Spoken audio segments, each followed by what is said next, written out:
Gabe, welcome back. It's been a pretty quick turnaround for you. I guess was that a goal for you to get a quick turnaround, or is it just kind of the way the schedule worked out?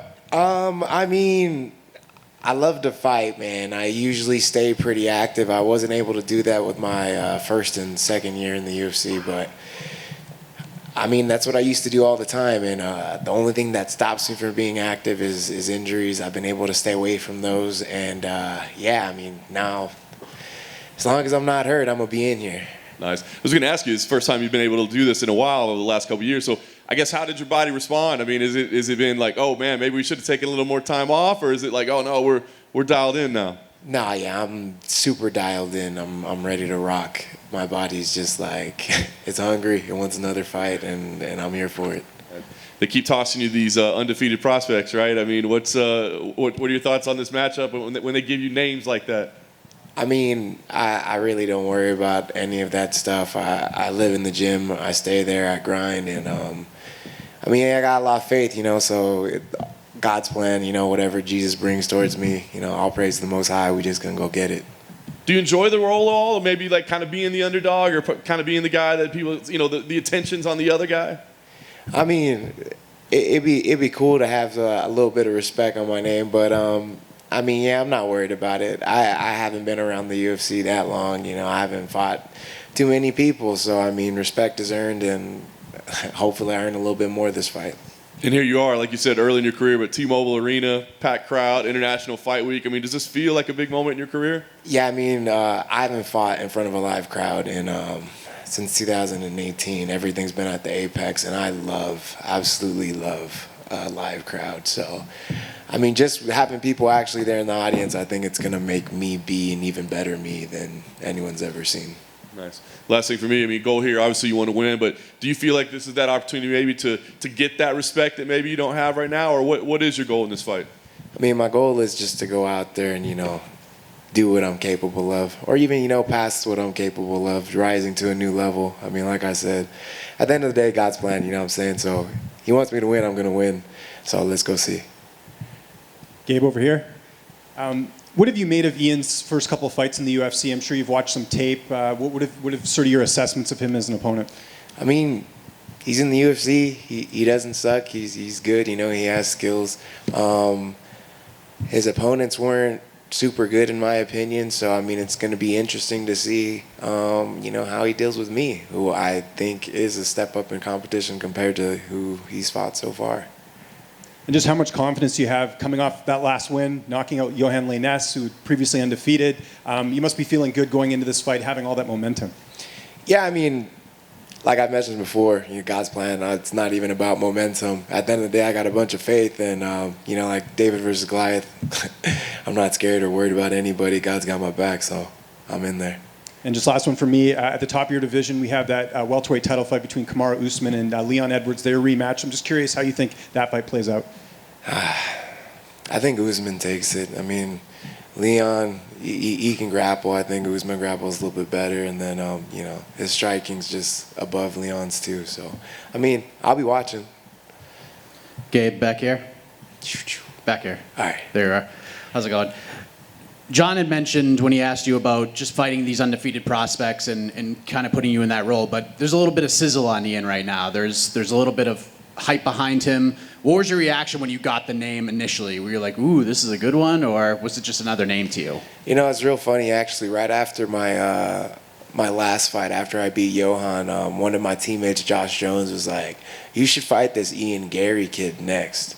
And I looked at him and I was like, I have no idea who that is. And I don't watch, to be honest, completely honest with you guys, I don't watch a lot of fights. I more listen to my team and my coaches to find out, anything about anybody, about who I'm going to fight. I'm more worried about my own skills and building myself as a fighter.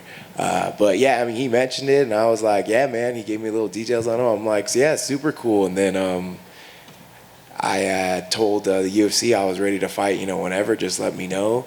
And they said maybe July, and I was all like, July 2nd? And then they didn't give me an answer, so I was just, training in the gym, and then it was like mid-June, and I was like, so what's up with July, man? It's coming around the corner, and if I'm going to fight somebody, I'd like to know.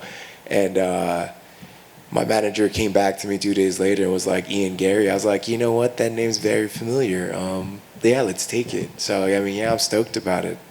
Why don't you watch a lot of fights? I'm curious. Do you have to separate yourself from it a little bit? No, I mean, I don't have a lot of free time. I literally just live in the gym. So when it'd be like, you know, you get out of work and then you go back to work, you know, just a little bit of separation. I'll watch them, but I don't watch like every single one.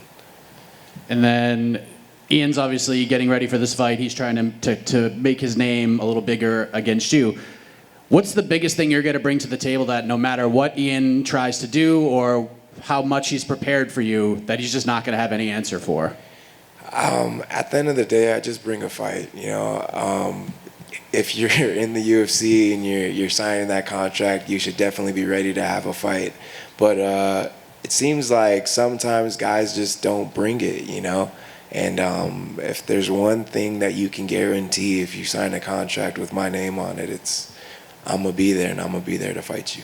And then last thing, I just saw on social media this morning that you got your brown belt. Just wanted to know how much that means to you at this point in your career. I mean, yeah, that was great. He almost gave it to me like last year. He was like, I was this close to giving it to you. And I was just like, thanks, coach, thanks. But I mean, yeah, you know, it had me thinking. I was like, you know what, maybe I should go get a submission or something, because on my record, I got like 6 rear naked chokes, and I was just like, maybe it's time to stop knocking out people and just, you know, bring back the subs. But I mean, you know, whatever he gives me, he'll give me, and I'll take it. Just to the back here, you mentioned there, just to your left here, you mentioned there about the subs. How do you see this fight with Ian Gary going down? I'm gonna go out there. I'm gonna fight Ian Gary. I'm gonna, you know, just bring it. And I don't see it going the distance because, I mean, he likes to stand and bang too. So I really think he's probably just gonna shoot on me because I feel like it hurts when you get punched by me a couple times. And then from there, I don't know. Either I'm gonna sprawl and we're gonna continue to bang, or, you know, sprawl and circle to his back. But I mean. It's not going the distance. Sub or TKO or KO. And how do you think you compare to the level of competition that he's had in the past? Yeah, I think I'm definitely a step up compared to the guys that he won. I mean, I wasn't even really paying attention, but someone else brought it up to me. And again, this is MMA math, so I mean, hold it with a grain of salt. But the guys that I've fought, you know, if you include the Contender Series as like UFC caliber fights, their combined record is 13-1, and his opponent's combined record are like 1-6. So I just fight guys that are better. So I mean, we'll see. Hey, Gabe, back here. Right over here. Oh, Gabe, what's up? What's up, man? Long time since we spoke. You talked about it. You feel like Ian is not as good as he thinks he is. Is it safe to say that you think that he's kind of buying into his own hype a little bit since he's been in the UFC? Yeah, I mean, it definitely seems. I mean, you got to walk around with a little bit of, you know, cockiness when you're here, and definitely some self-belief. But I think he's getting a little big-headed, and might be overlooking some people that he shouldn't be overlooking. I know he's probably going for the low-hanging fruit, but what was your reaction when he tweeted out stuff like he is going to be the only, quote, gifted one that you see on Saturday? I mean, off top, someone told me that, and I was like, that's funny because I'm going to gift him an L. So, I mean, everyone can be witty. Thank you. Thank you, guys.